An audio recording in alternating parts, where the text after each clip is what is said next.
최근에 탈모 치료 신약이 등장해서 떠들썩하죠. 오늘은 이 탈모 치료 신약을 분석하고 비교하고 시장 규모까지 알아볼게요. 개발명은 브리줄라라고 하는데요. 성분은 클라스코테론 5% 용액이고요. 임상 3상 결과를 발표했습니다. 이 탈모 신약은 두 연구를 진행했는데요. 한 연구에서는 위약, 즉 가짜약 대비 539%, 그리고 다른 연구에서는 위약 대비 168%의 상대적 개선을 기록했다고 합니다. 이게 무슨 소리냐면 가짜 약을 처방받은 환자에게서 일정 기간 동안 한 개의 머리카락이 났다면 탈모 신약을 사용한 환자에게서 539%, 즉 5.39개의 머리카락이 났고 168%, 즉 1.68개의 머리카락이 났다는 뜻입니다. 임상 3상이 다 끝난 것은 아니기 때문에 미국과 유럽에서 허가 준비를 진행 중인데요.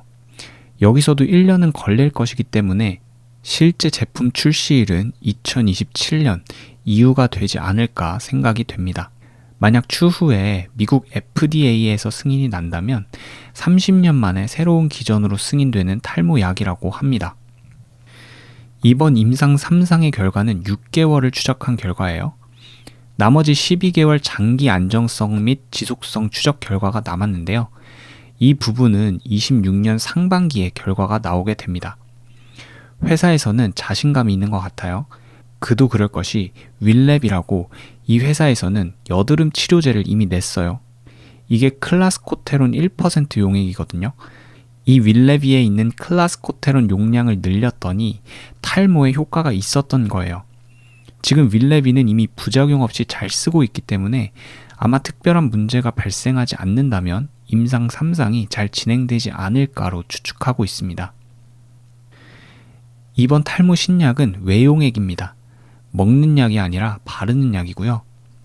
탈모의 원인이 DHT라는 남성 호르몬인데 이 DHT가 모낭에 있는 안드로겐 수용체와 결합하면 모낭이 작아지면서 머리카락이 가늘어지는데요. 이 DHT와 안드로겐 수용체와의 결합을 차단하는 기전을 가지고 있는 약입니다. 어쨌든 DHT를 생성하는 유전자 자체를 없애는 기술은 아니기 때문에 완치가 되는 것이 아니라 기존 탈모 약들처럼 계속 복용을 해줘야 하는 약입니다. 탈모의 종류를 좀 보면요. 크게 세 가지가 있습니다. AGA 탈모, 휴지기 탈모, 원형 탈모인데요. AGA 탈모는 DHT, 남성 호르몬 때문이고요. 휴지기 탈모는 스트레스 등의 원인이고요. 원형 탈모는 자가 면역 질환입니다. 이번 탈모 신약은 DHT를 차단하는 기전이기 때문에 이 AGA 탈모에 효과가 있어요. 그리고 대부분의 탈모는 이 AGA 탈모라고 보시면 됩니다. 현재 있는 탈모약들과 탈모 신약인 클라스코테론 5%를 비교해서 볼게요. 일단 피나스테리드를 먼저 보면요. 먹는 약입니다. 기전은 DHT 생성 억제예요. 탈모 신약은 DHT 결합 차단이기 때문에 두 가지 기전이 좀 다릅니다. 그리고 아무래도 먹는 약이어서 전신에 작용하기 때문에 부작용이 좀 있다고 합니다. 성기능 저하가 나타날 수 있습니다. DHT 기전이기 때문에 AGA 탈모에 효과가 있고요. 특허 만료가 돼서 가격은 2에서 5만 원대로 저렴한 편입니다. 다음은 핀주베인데요. 피나스테리드 먹는 약의 부작용을 줄이고자 만든 피나스테리드 바르는 약입니다. 작용 기전은 DHT 생성 억제이고요. 부작용은 거의 없다고 알려져 있지만 이 피나스테리드가 가임기 여성에게 좋지 않은데 피나스테리드는 피부로도 쉽게 흡수가 돼서 사용 후 가임기 여성과의 접촉이 제한이 됩니다. 특허가 만료가 되진 않아서 비쌉니다. 15에서 17만 원 정도의 가격대입니다. 다음은 미녹시딜인데요. 바르는 약입니다. 작용 기전은 혈류량 증가예요. 원래는 고혈압 치료제로 나왔던 약입니다. 부작용은 저혈압이 있고요. 아무래도 DHT 기전이 아니라 혈류량 증가이기 때문에 AGA, 휴지기, 원형 모든 탈모에 효과가 있습니다. 특허가 만료되었기 때문에 2에서 5만 원대 선으로 구입이 가능합니다. 탈모 신약인 클라스코테론 5%를 보면요. 바르는 약입니다. 작용 기전은 DHT 결합 차단이고요. 기존에는 없는 새로운 기전이에요. 부작용은 거의 없다고 알려져 있어요. 클라스코테론 1%를 사용하고 있는 윌레비 여드름 치료제는 이미 미국에서 널리 사용하고 있는데요. 안전하다고 알려져 있습니다. 효과는 DHT 기전이기에 AGA 탈모에 효과가 있고요. 가격은 최대 약 30만 원 선으로 예상하고 있습니다. 다음 편은 피나스테리드의 임상 실험인데요. 효과는 피나스테리드 먹는 약이 제일 좋다고는 합니다. 실험 결과로도 가장 좋고요. 제일 아래 선이 위약, 즉 가짜약 투여군이고요. 제일 위에 선이 피나스테리드 투여군입니다. 1년째 되었을 때 가짜약 투여군이 약 25가닥 정도의 머리카락을 잃었을 때 피나스테리드 투여군은 약 100가닥 정도의 머리카락을 얻었다고 하죠. 또한 장기로 투여할 때 머리카락 손실 방어에 좋은 약입니다. 5년째까지 보시면 머리카락 손실 방어에 굉장히 효과적이라는 것을 볼 수 있습니다. 미녹시딜은 플라시보, 즉 가짜 약군은 32주 동안 105개의 머리카락에서 110개의 머리카락으로 늘어났고, 미녹시딜 5% 투여군은 107개의 머리카락에서 145개의 머리카락으로 늘어났어요. 즉 투여군에서는 39개의 머리카락이 늘어났고 가짜 약군에서는 5개의 머리카락이 늘어났습니다. 즉 위약 대비 680% 늘어났습니다. 미녹시딜은 32주 동안 위약 대비 680% 늘어났습니다.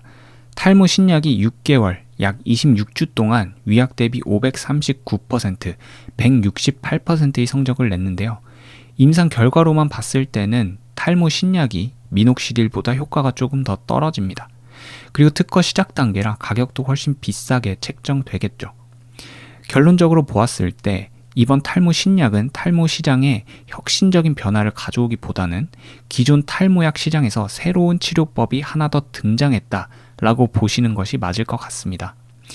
임상 결과 효과는 가장 떨어지고요. 다만 안정성 면에서는 괜찮아 보입니다. 특허가 이제 시작했기 때문에 가격은 제일 비싸고요.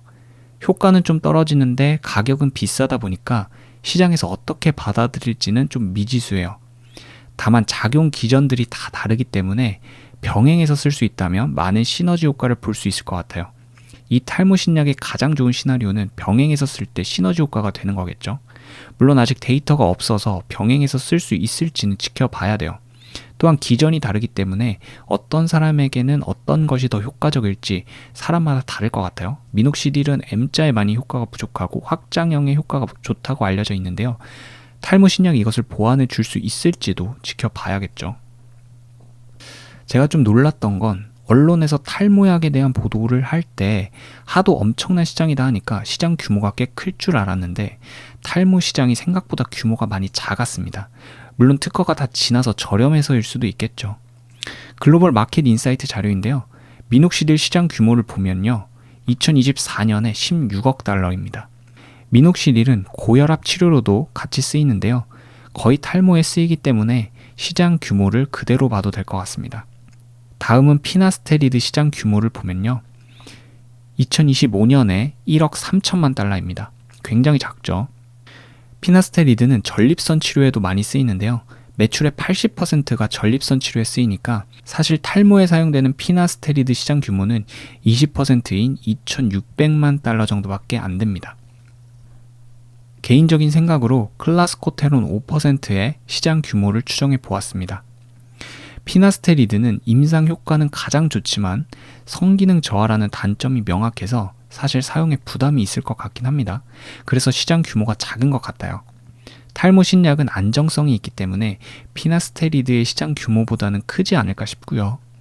미녹시딜보다는 효과는 좀 떨어지지만 가격은 비싸기 때문에 미녹시딜 시장 규모보다 적거나 비슷한 정도가 되지 않을까 생각이 됩니다. 저평가 상태인지 아닌지를 탈모 신약만을 기준으로 한번 볼게요. 지금 시가총액이 23억 달러 정도 됩니다. 보통 큰 회사들의 매출 대비 시가총액이 4배에서 6배 정도 되더라고요. 장기적으로 보았을 때 탈모 신약의 판매가 10억 달러 이상의 긍정적인 시나리오대로 흘러간다면 시가총액의 형성이 40에서 60억 달러의 형성이 맞겠죠. 하지만 미래의 가치를 끌어온 시가총액이기 때문에 지금 시점의 저평가 상태는 아닌 것 같아요. 또한 부정적인 시나리오 관점으로 보면 가격 때문에 시장에서 인기를 끌지 못하고 피나스테리드보다 조금 더 높은 시장 규모를 형성한다면 고평가 상태일지도 모릅니다. 그리고 리스크도 있어요. PP405라는 탈모 혁신 신약이 개발되고 있는데요. PP405는 머리카락을 나게 하는 혁신 신약인데 조만간 임상 3상을 들어간다고 알고 있어요. 이거는 줄기세포 관련이라서 출시되면 엄청 비쌀 것 같긴 합니다. 가격이 엄청 비싸다면 아마 기존 탈모약들과 공존을 하긴 하겠죠. PP405는 머리카락을 새로 나게 하는 거니까 머리카락이 없는 부분에 쓰이고 기존 약들은 진행을 더디게 하는 그런 용도로 쓰이면서 공존할 수도 있을 것 같아요. 하지만 클라스코테론 5% 탈모 신약에는 리스크인 건 확실합니다. 이건 회사에서 발표한 내용인데요. 개인적으로는 너무 말도 안 되는 장밋빛이라 그냥 이렇게 제시를 했다 정도만 보시면 될 것 같아요. 일단 회사에서는 탈모 신약을 한 달에 $225까지 책정이 가능할 것이라고 보고 있어요. 약 30만 원 선이죠. 그리고 미국에서 탈모 치료를 받고 있는 시장 규모를 $70억 봤어요. 이거는 탈모에 대한 모든 치료를 말한 것 같아요. 그리고 아직 치료받고 있지 않지만 잠재적인 고객을 $130억 보고 있고요. 그래서 총 $200억 기회가 있다고 보고 있습니다. 최근에 탈모 신약 발표가 나고 급등을 했었는데요. 사실 막상 분석을 해보니까 탈모 신약만 가지고는 저평가되었다라고 판단하기에는 좀 어려운 감이 있었습니다. 다른 제품들도 있기 때문에 윌랩이라던가 AI 관련도 있어서 이 제품들도 같이 한번 종합적으로 분석을 해봐야 될 것 같아요. 아무튼 매수하는 법은 각 증권사마다 거래를 지원하는 국가가 다른데요.